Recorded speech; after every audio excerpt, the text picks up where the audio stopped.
Hello and welcome. My name is Magnus Oraka.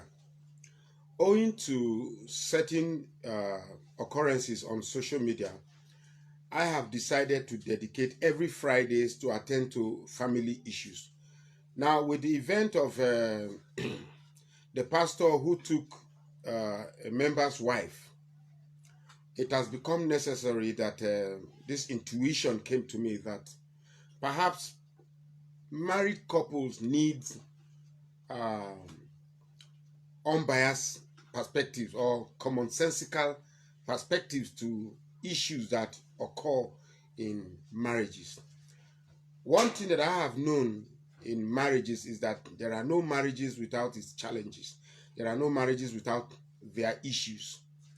However, some couple or spouses who have decided to go into this marriage venture, when they indeed are confronted with these challenges, are somehow bereft of which best options to approach, and therefore they either find means to go to their family head or uh, relationship, but more commonly known is when pastors or spouses visit their pastors.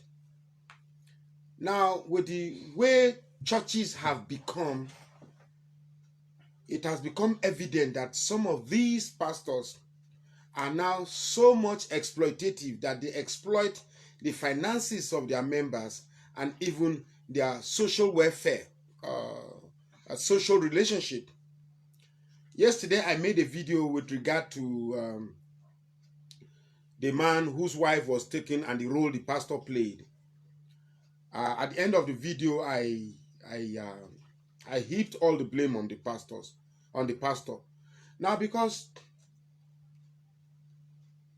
there is no perfect marriage. There is no perfect marriage. What we do have, though, is people coming together who are perfect managers of marriage conflicts. Now, people go into marriage for the wrong reasons. Some people go into marriages because they believe the man used to be this, and in the marriage, he became that. Or the woman was this, and now in the marriage, it became that. Don't forget that when two people come together to get married, when two people come together to become involved, don't forget that these are two separate entities with different backgrounds.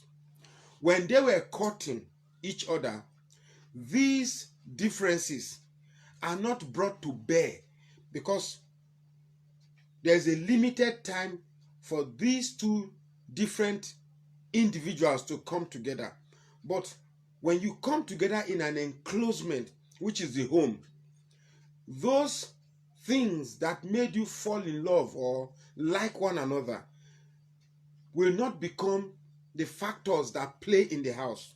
Rather, it is those things you didn't notice when you were courting or dating each other that eventually becomes factors that become evident to you in the home.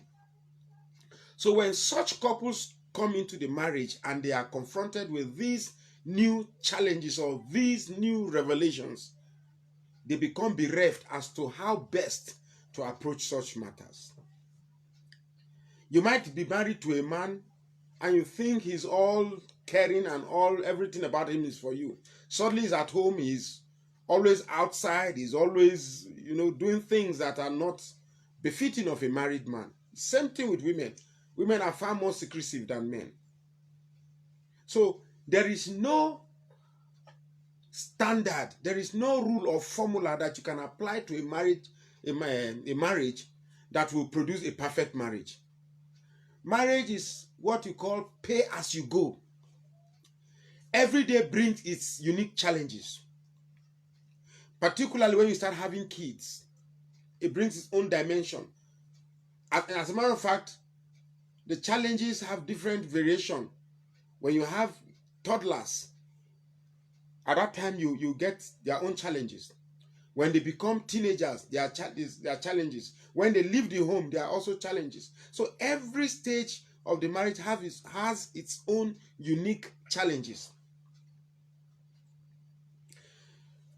Now,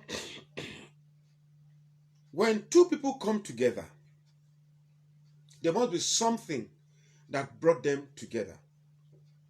Those things that bring two people together, is it natural things such as behavior, intelligence, character, or is it material things, mostly finances?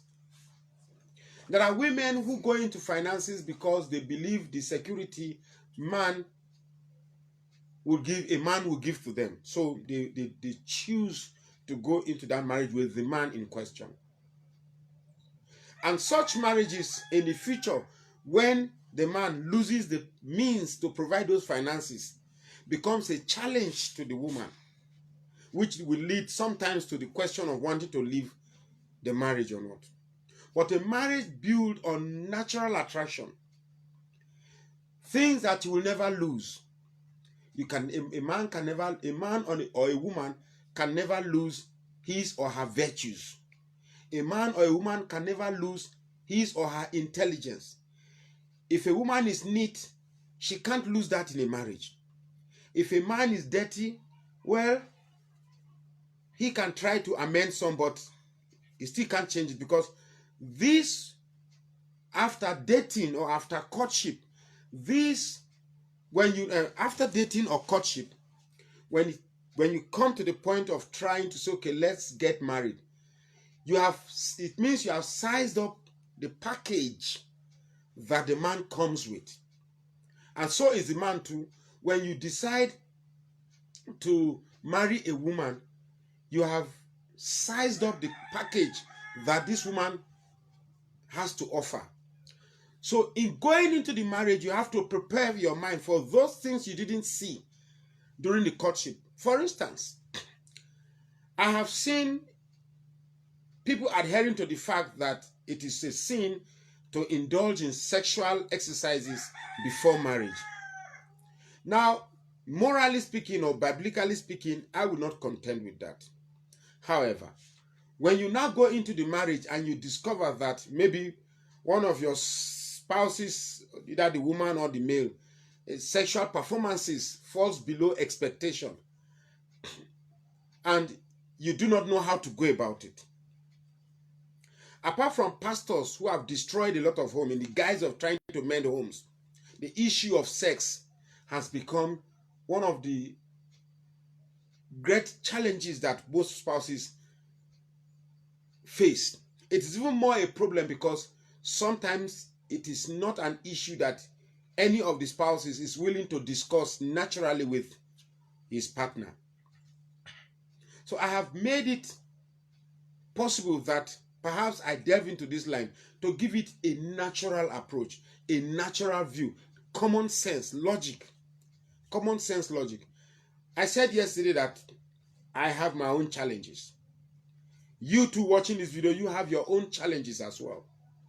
Nobody will come and tell you that when you see the pastor, your general overseer or your pastor in the church coming to church on Sundays dressed in same attires and laughing and smiling, it is all a smoke screen. A smoke screen. They do have their challenges. They bark at each other. They quarrel at each other and they shout at each other. They even abuse each other. But they have a way to keep a straight face and come to church and pretend to you that things are okay. Even the person you carry your marital problems to has his own that he has not been able to solve. So when you meet me for those advice, I want to let you know that I will not pretend that I have the perfect marriage, because nobody does. But what I can boast of though is that I am a perfect manager of situations. When these challenges come, whether it's school fees, you talk about it. And you must be willing to sacrifice grounds to meet a common agreement. When it is financial challenges, I have a willingness to be able to manage it. But I must be prepared to sacrifice grounds. Most marriages that I have discussed have these issues because certain parties don't want to lose grounds. They want the other party to come to their turf, or the other party wants the male to come to her turf. Now, such stringent restriction or strict resolutions are one of the stranglehold of marriages. Your wife is not satisfactory in sexual exercise with you, you talk about it. Your husband has challenges of sex, you talk about it. In the case of the woman who got married to a pastor because her husband was unable to meet up with his economic responsibilities in the home. Now, for instance, that marriage, they had lived for 12 years. 12 years. And that woman, in all honesty, cannot tell me that the challenges that they faced with regard to economic lasted for the whole of the 12 years that they were married. I'm sure lust was involved. L-U-S-T. Lust was involved. And when a woman starts having lusts, it becomes very difficult for the woman to be concentrating on the home. Same thing with the man too. Now, when there is no ability to create room for forgiveness in a home, such a home may not find solutions. It's very difficult to attain solution when parties are not willing to forgive. But one thing you should know that when you're going into a family, a marital situation, you must know that these challenges must come. And they can come in diverse ways, different ways. There are no small challenges and there are no big challenges. A challenge to a marriage is a challenge to a marriage, no matter what it is. I've seen people break up because the husband's genitals is too small. I walked into a home one day, a very good friend, and each time I go into the house, the wife was always jovial, always happy. And that particular day, the woman couldn't say anything. And I noticed she wasn't herself. She was barely trying to catch up with my comic appearances. Then I asked her, what's the problem? She said that, honestly, she's one of those who got married with the injunction that there's no sex before marriage. And she got talking and she said she's not happy with the marriage at all. And I said, why? That I should go and meet my friend and I should ask my friend to show me his penis. So, as a messenger now, I actually went to where I knew I would meet my friend. And I called him. I said, I met your wife. Oh, she doesn't look happy. She's very gloomy, as a matter of fact. And she has asked me to ask you to show me your penis. And the guy did. The guy did. And when I saw the penis, I was shocked. Even as a man, I was shocked. I didn't believe that penises could be as small as that. Very, very small. Not only small, very tiny. So I was wondering how the woman could feel such a thing, even though people have said that it is not in the size or in quantities. It depends on the person using it. But as a man, I was amazed. So I felt really, really bad but the important thing about this situation is the woman has expressed a problem. The first step in solving a problem is the first step in resolving a crisis is identifying a problem. So the woman has identified the problem. So I asked her, do you have a problem of feeding in this house? She said no. Do you have a problem of security? She said no. Is the man physical on you? She said no. So we have a problem. The problem is small penis. That's the problem. So once we've now identified the problem, the next thing is the solution. The solution now is it is either the woman contends with the size of the penis, or we find a way to enlarge the penis. So I asked the woman, Can you contend with this size of penis? And she said no. As a matter of fact, she pointed to a Coke bottle, apologies to Coca-Cola. And that is what she has been using to supplement what the husband was doing. And I said, that's terribly bad. That's indeed a huge problem. And you don't need a soothsayer or a scientist to tell you that such an issue will eventually lead to bigger problems. But it's a good thing that... so we got talking, we met a medical practitioner, and then the medical practitioner actually said, yes, penises can actually be enlarged, but it takes time and diligence. And then they told him it's not even, you don't need drug necessarily, because when you use drug, according to the medical practitioner, you increase, the heart works according to the size of blood vessels and the number of body parts it needs to supply blood to. So when you increase a particular portion, you're actually increasing the work of the heart. So sometimes it's not advisable to use penis enlargement drug, because it eventually has effects on the heart. So what they did was a slow therapeutic adherence by the man, which the doctor said within a year he will notice some differences. Now the length of time is necessary so that the heart has time to adjust to the new task given to it. So here is a problem that seemed insurmountable. We have identified the problem, and then we have found a solution. But that does not mean that all marriages must end a marriage. That does not mean that all marriages must end as a couple. If a man is unrepentant in manhandling his woman, or you turn your wife as a punching box, every little provocation you react to it, and it becomes physical, and it continues every day, such a marriage should be discontinued. If you have a woman that is habitually promiscuous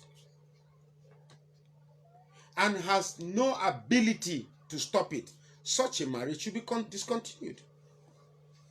If you have a man that does not place a priority on his home, rather wastes the family's resources on frivolities outside, such as bar, friends, and side chicks, and is unwilling to repent, such a marriage should be discontinued. But when two spouses come together to tell you a problem, it shows that there's a foundation of both parties willing to hear a solution. So when you see a pastor listening to spouses' problems, rather than find ways to mend it, instead uses the revelation from both spouses as a means to exploit these complaining spouses in order to satisfy his erotic desire, such a pastor, to me, should be castrated. Marriage. Yes, there's a biblical aspect to marriage, but marriage is a natural thing. You don't pray for God to find you a woman. The last time God did it, Adam blamed him. The woman you gave me, now make me chop the apple. Since then, God said, so from now on, go ye and multiply. He didn't say, go, I will find you a wife, then you start multiplying. Go ye and multiply. That means go, find a woman and start multiplying. So since then, God no put hand for man, woman matter. So there are things you ask yourself, what is it that brought you to your spouse? For me, it was the face of my wife. On the first time I saw her, face under a red light, and she was very beautiful to me, and I immediately got struck. For her, I don't know. Yesterday she says my stomach, although she was joking anyway. She says my intelligence. Okay, I appreciate. But there must be something that when these challenges come to the marriage, you are able to hook on that thing. Say, okay, well, the man may be this, but he has this. Well, the woman may be this, but then she has this. So there must be a focal point where you hinge the continuity or longevity of the marriage on. So I have dedicated every Fridays for marriage solutions. I call it Friday marriage solution. Marriage solutions. Now, what we're going to do is this, that let's not pretend about it. Everybody have issues. Every marriage has issues. If you want a biblical perspective, go and visit a genuine man of God. Please underline the word genuine man of God. But if you want a natural approach from a logical observation, from commonsensical thing, because some of these things that you think are really big are not as big as you think they are. But you meet a showmanship pastor who wants to flamboyantly exacerbate the problem and make it look as if you only need divine attention if you come for prayer, and before you know it, what you think is a spiritual healing turns to spiritual exploitation. So every Friday you can inbox and tell us what your problems are. We will brew over it, weigh the perspectives, see what is wrong and what is right. If the wrong is above the right, we'll see if there's a solution. If there are no solution, we'll tell you exactly what you need to do. But believe me when I tell you that every marriage has a solution. The only time you think there is no solution is because you went in with the wrong reason. So I'm going to end this video by repeating. There is no such thing as a perfect marriage. You only have perfect managers of marriage conflicts. I repeat again. There is no such thing as a perfect marriage. What you do have, though, is people or spouses who have come together and know that they are very good managers of marriage conflicts, such that when these conflicts do come, they do know how to solve it. So I'm going to leave it here now. So you can inbox me, the numbers to call in there. You can send a direct SMS message. We will try and keep your anonymity and use fictitious name, but when you hear the story out, you know it's you we are talking about. And then we can even allow phone-in sessions so that people can actually call in and say a thing or two about this situation. Now, don't be shy about it, because you are not alone. Everybody is faced with these challenges. Even if it's health challenges, we can tell you what to do. So don't be shy. And I don't claim to know everything still, but at least I can give a thing or two from a broad-based perspective. And where I do need some biblical input, I will meet people who are vast in that area to add a thing or two into it. But I think most of these marital problems are basically common problems that require commonsensical or common sense approach. So I like to leave it here. I'd like to say thank you very much for watching. It's been a beautiful afternoon. So you can inbox the problems, or you can SMS. You can even call me directly. Thank you very much for listening. Bye.